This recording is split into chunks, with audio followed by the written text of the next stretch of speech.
Hello বন্ধুরা, আজকের রেসিপিটি হলো এগ তড়কা। তো চলো রেসিপিটা দেখে নেওয়া যাক। প্রথমে তড়কা ডালগুলোকে সারাদিন ধরে জলে ভিজিয়ে রাখতে হবে। তারপর সেই তড়কা ডালগুলোকে একটা প্রেশার কুকারের মধ্যে দিয়ে তার মধ্যে লবণ আর তেল দিয়ে 4টে সিটি মেরে নিতে হবে। তারপর পেঁয়াজ, আদা, রসুন, কাঁচা লঙ্কা, টমেটো দিয়ে একটা পেস্ট করে রেখে দেব।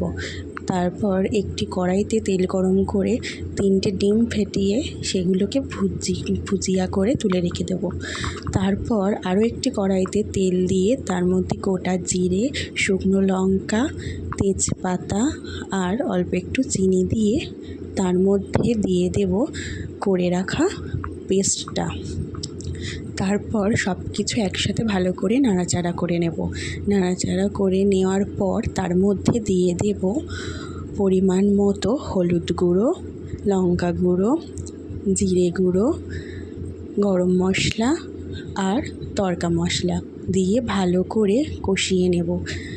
ভালো করে কষিয়ে নেওয়ার পর তার মধ্যে দিয়ে দেব সিদ্ধ করে রাখা তড়কা ডালটা, দিয়ে তার উপর দিয়ে দেব করে রাখা ডিমের ভুজিয়াগুলো, দিয়ে ভালো করে নাড়াচাড়া করে সব কিছু একসাথে মিশিয়ে নিয়ে কিছুক্ষণ ভালো করে ফুটিয়ে নিয়ে তার উপর দিয়ে দেব গরম মশলা।